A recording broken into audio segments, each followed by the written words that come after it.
اور ان کے پاس سے چلے گئے اور کہنے لگے کہ ہائے افسوس یوسف پر، ہائے افسوس، اور رنج و الم میں ان کی آنکھیں سفید ہو گئیں اور ان کا دل غم سے بھر رہا تھا۔ بیٹے کہنے لگے کہ واللہ آپ تو یوسف کو اسی طرح یاد ہی کرتے رہیں گے یہاں تک کہ آپ گھل جائیں گے یا جان ہی دے دیں گے۔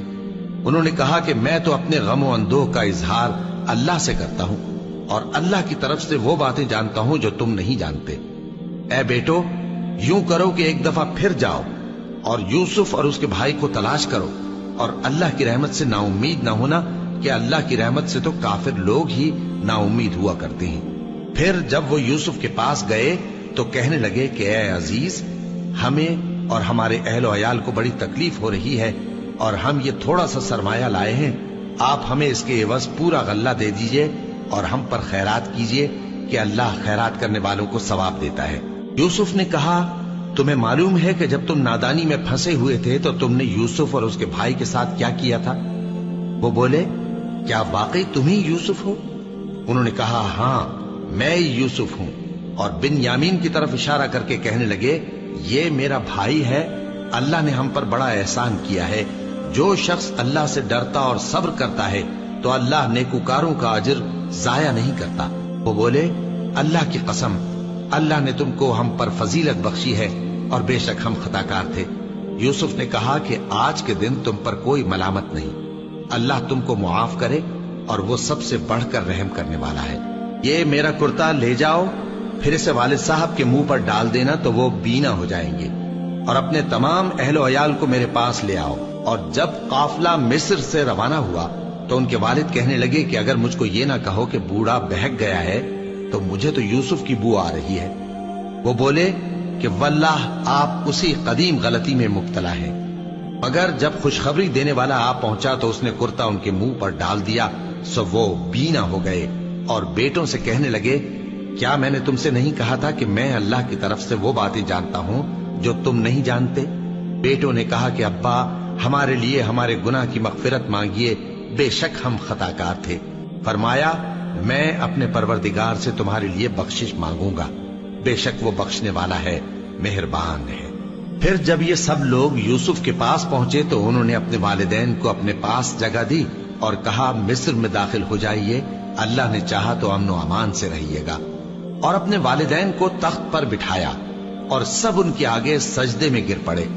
اور اس وقت یوسف نے کہا ابا جان، یہ میرے اس خواب کی تعبیر ہے جو میں نے پہلے بچپن میں دیکھا تھا، میرے پروردگار نے اسے سچ کر دیا اور اس نے مجھ پر بہت سے احسان کیے ہیں کہ مجھ کو قید خانے سے نکالا، اور اس کے بعد کہ شیطان نے مجھ میں اور میرے بھائیوں میں فساد ڈال دیا تھا آپ کو گاؤں سے یہاں لایا۔ بے شک میرا پروردگار جو چاہتا ہے تدبیر سے کرتا ہے، وہ علم والا ہے، حکمت والا ہے۔ جب یہ سب باتیں ہو لیں تو یوسف نے اللہ سے دعا کی کہ اے میرے پروردگار، تو نے مجھ کو حکومت سے نوازا اور خوابوں کی تعبیر کا علم بخشا۔ اے آسمانوں اور زمین کے پیدا کرنے والے، تو ہی دنیا اور آخرت میں میرا کارساز ہے۔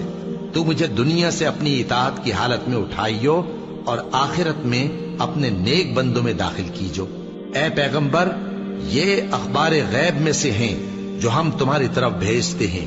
اور جب برادران یوسف نے اپنی بات پر اتفاق کیا تھا اور وہ فریب کر رہے تھے تو تم ان کے پاس تو نہ تھے، اور بہت سے آدمی گو تم کتنی خواہش کرو ایمان لانے والے نہیں ہیں، اور تم ان سے اس خیر خواہی کا کچھ صلہ بھی تو نہیں مانگتے۔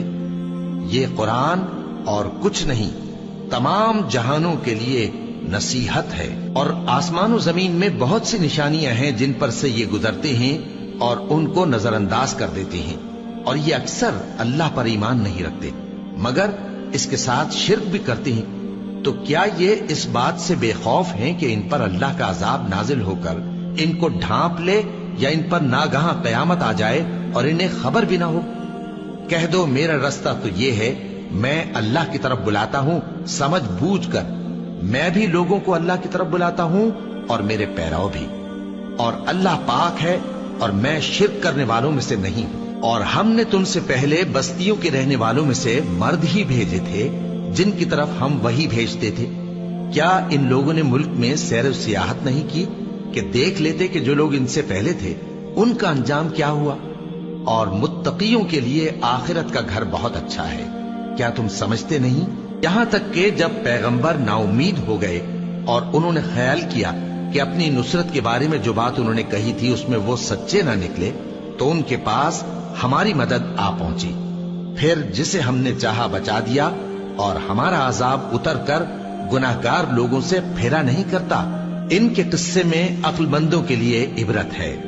یہ قرآن ایسی بات نہیں ہے جو اپنے دل سے بنائی گئی ہو، بلکہ جو کتابیں اس سے پہلے نازل ہوئی ہیں ان کی تصدیق کرنے والا ہے اور ہر چیز کی تفصیل کرنے والا، اور مومنوں کے لیے ہدایت اور رحمت ہے۔